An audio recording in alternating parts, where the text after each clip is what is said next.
baddies, it's Nesta and I'm back with another slay for y'all today.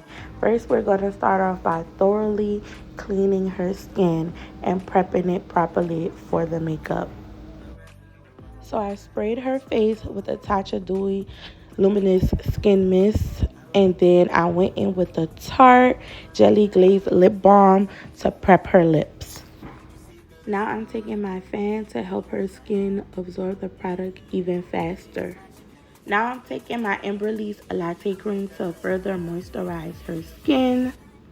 Ladies, prepping your skin properly for the makeup is key to getting the most flawless base ever. Once I added this to my routine, it changed the game for me.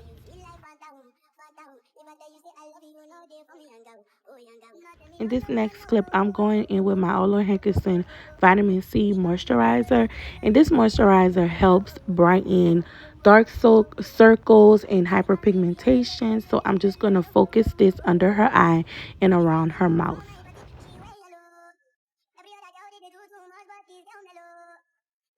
I've just been learning to just trust him, like with everything, even the nose or anything that's not right, that I feel that it's not right, but I know that it's for my own good. Yeah, because God always has bigger and that man has been so amazing, and it's not even financially like. My turn. I don't know who that message was for, but yeah. Back to the makeup. So now I'm just cleaning up her brows just a little bit. You know, nothing too crazy. And now I'm going in with the NARS foundation and the Givenchy foundation as well. Now, when blending out my foundation, I love to use tapping motions so I can get the porcelain finish. You know what I'm saying? We're trying to get it nice and smooth. Take your time, ladies. Y'all see how these tapping motion just give skin, it just give a butter. Like, let's give it up for the technique, period. Now I'm taking my NARS Creamy Radiant Concealer. I'm going to place it under her eyes, her forehead, the bridge of her nose, her upper lip, and her chin. Anytime I'm highlighting and concealing, I love to let my concealer sit for at least 3 to 5 minutes, 5 minutes being the most. This technique helps the concealer settle into the skin a little bit more, and your sponge doesn't absorb as much product, so you get that more full coverage look. Ladies, only apply your concealer where you need it to be, and take your time and be very precise.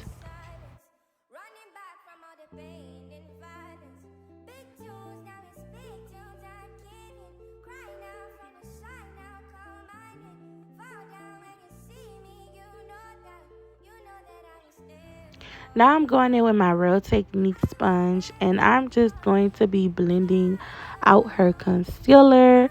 When it comes to under her eyes, I like to work on both sides at the same time, just so that her under eye has just the same amount of coverage on each side.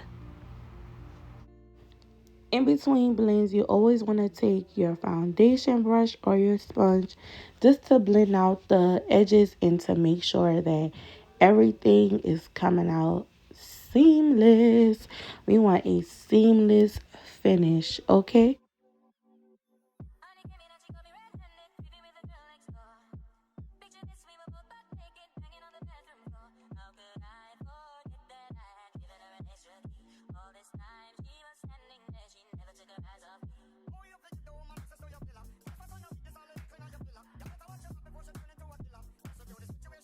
As you guys can see, I'm blending out both sides at the same time when it comes down to blending out the under eye. We want everything to be even and as seamless as possible. Okay? We trying to be picture ready, photo shoot ready.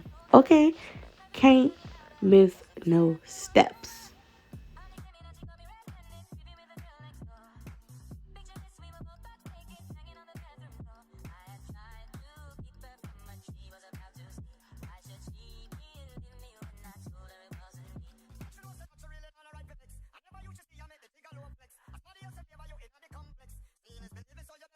Making sure everything is blended. Okay, now I'm going in with my foundation brush and blending out them edges.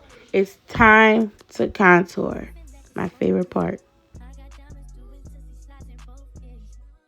When it comes down to the nose contour, I use a shade that's a little bit lighter than the cheeks and the jawline.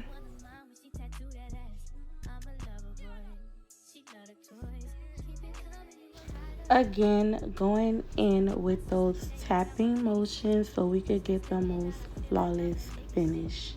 When contouring the nose, I like to go in a Y shape.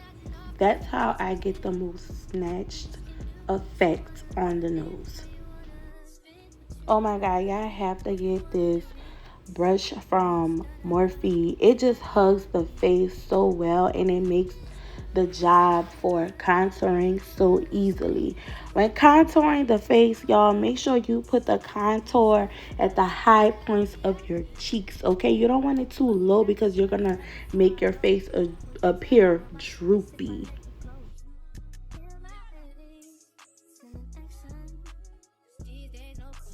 Y'all, I just started using that elf putty blush and oh my god, I love it. It's so pigmented and it's so easy to blend. So make sure when y'all going in with this product that y'all only take a little bit. You do not need that much. A little goes a long way. Okay, I love it.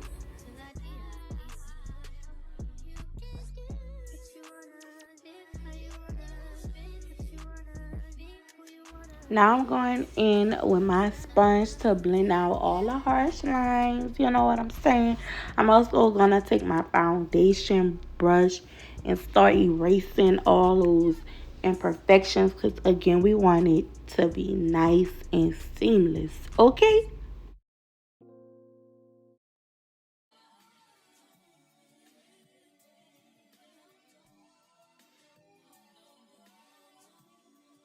Now I'm going in with my powder puff to set the under eye, her forehead, the bridge of her nose, around her mouth, and her chin area. When it comes to setting around her mouth, I typically like to bake that area just because it's easy to get smile lines there. So I like to make sure that I do that step. But that is the only area that I go in immediately and bake.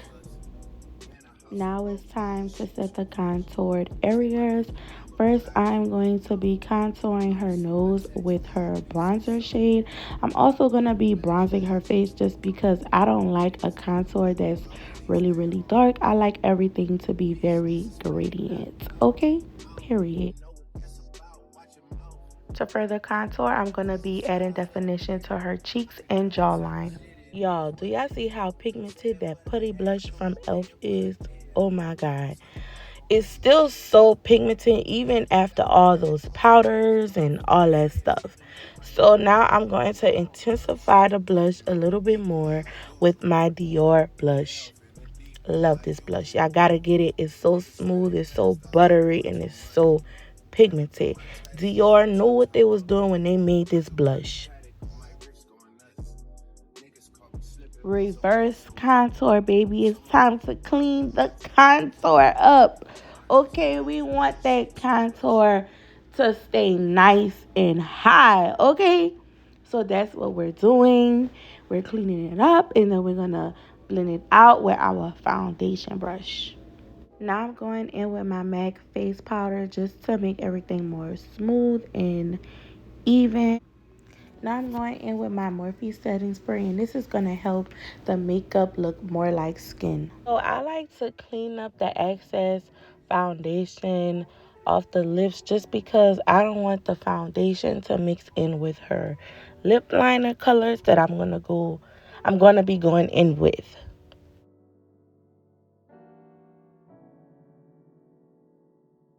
So I'm going to be mixing two lip liner shades to get her perfect lip liner color.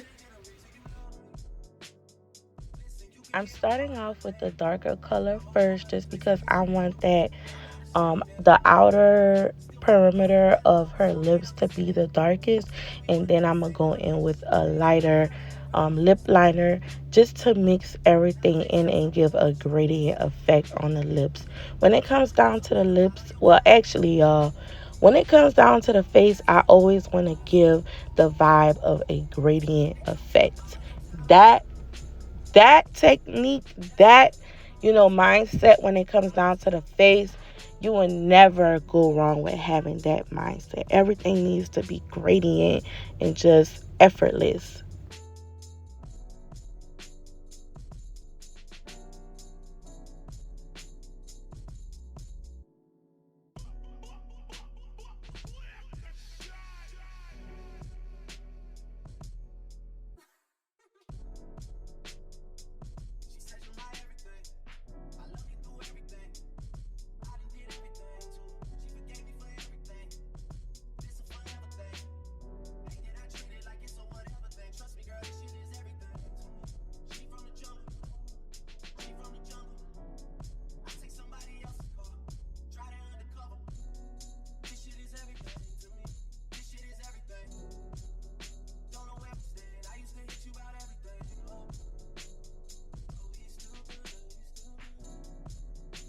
Now going in with our liquid lippy and then our gloss. Y'all, I'm so sorry for this blurry clip, but I will make sure that all products will be listed down below in the description box. Now it's time for the brows. I'm just going to be brushing them up because I love that hairy look. It just looks more realistic. So once I do that, I'm going to be outlining the brows. First, I'm going to be outlining right below where the brow hairs are growing, making sure that line is nice and crispy. Now I'm going to be doing the same technique at the top where the brow hairs stop. I will be outlining that as well. And then I will be starting with the tail.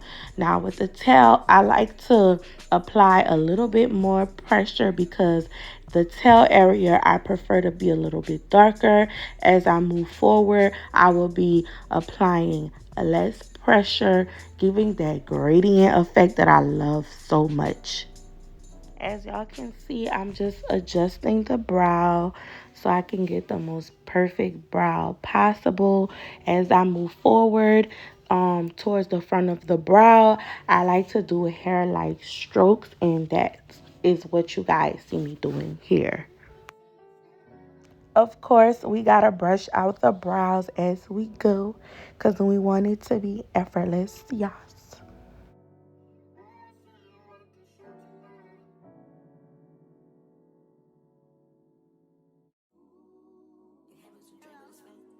It's clean up on aisle 3. It's time to clean up the brows. I'm going in with my Buisness concealer to perfect the brow and so that the brow can even pop out even more. This step could be skipped because the brow are perfect.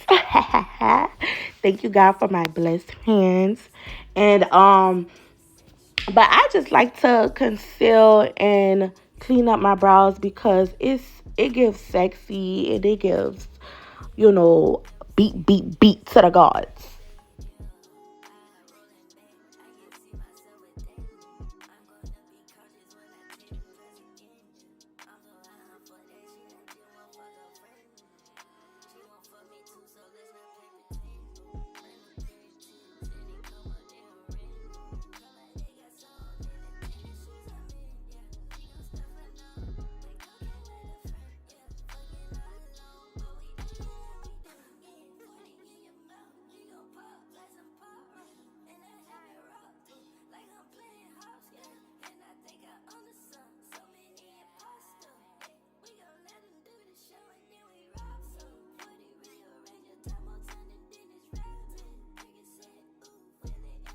Girl, these brows are so sharp. I love doing Dacia's brows because, like, her brows are just so easy to do to me. Like, it's giving everything it's supposed to give. Yes. Now it's time to blend out the concealer. I'm going to be taking my Morphe Dome brush. I forgot which brush this is exactly, but we're just going to be patting everything in, making sure everything is blended. And I'm also going to be using the concealer as an eyeshadow base today because we're going to be using neutral eyeshadow tones. So I'm also going to be putting baking powder under her eyes just so that when we do eyeshadow, that the eyeshadow fallout doesn't mess up all our hard work. All we got to do is just wipe it away and it's going to look super, super flawless. Going in with my new Persuasion palette, I'm going to be taking a lighter brown first as her transition color. And as I blend, I will be blending it towards her nose contour and her upper brow just so it's a smooth transition and there's no harsh lines. Now I'm going in with a darker brown color, and this is the only two transition colors that I'm going to be using, being that this look is like a simple sexy look, but I do want to add definition, so that is why I'm going in with the darker brown shadow.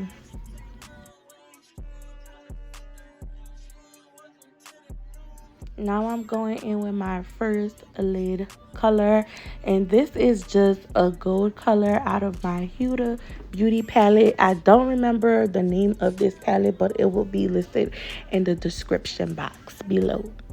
Now it's time for me to do the graphic eyeliner design, and first I'm starting off with a wing liner. This part is pretty self-explanatory, but if you ladies would like me to do an in-depth wing liner tutorial, I would love to do that for you guys. So just comment down below and let me know, and also hit the thumbs up while you're at it. So I'm gonna let you guys watch me work, and yeah.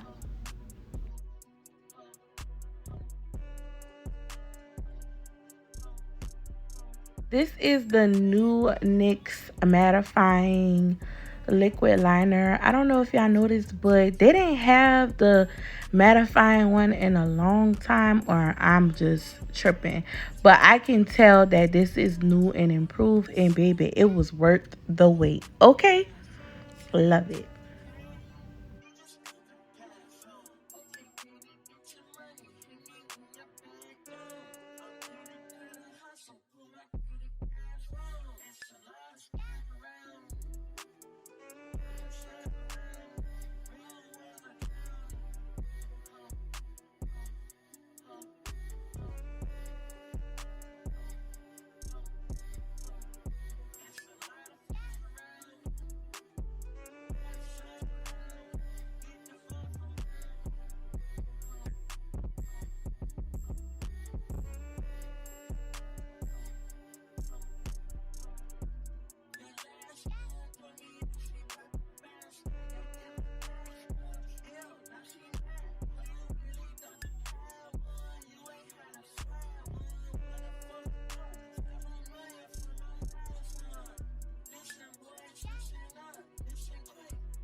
Y'all, I'm so in love with this look. I just had to take a picture. Oh my God, obsessed. For the rhinestones, all I did was put lash glue on top of the graphic liner, and then I put the rhinestones on top of it. This part is always hard to do on some people because some people have watery eyes or they're just jumpy. So I'm just going in with my LA Girl eyeliner pencil, and I'm just going to be smoking it out along with a black and brown shadow from the Onessize eyeshadow palette. I love this palette, y'all. I decided that this look needed a little bit more va voom voom, so I took my e.l.f. glitter liquid eyeshadow and added it, and oh my God, it was beautiful. I'm so happy that I did this. It took the look to a whole another level. It was perfect. So I went in with mascara off camera, and now I'm just going to be adding her falsies on top. Now I'm going in with my brush to wipe away that baking powder and to wipe away any fallout that we had from applying eyeshadow on earlier. Also, baking right after setting the concealer gives such a flawless finish to the under eye. I love it. Going in with my Dior highlighter, I'm going to be adding some glow to the cheeks, the nose, and the chin areas. Adding this matte shade to her inner corners and some mascara at the bottom, and we're all finished. It's been a hell of a ride.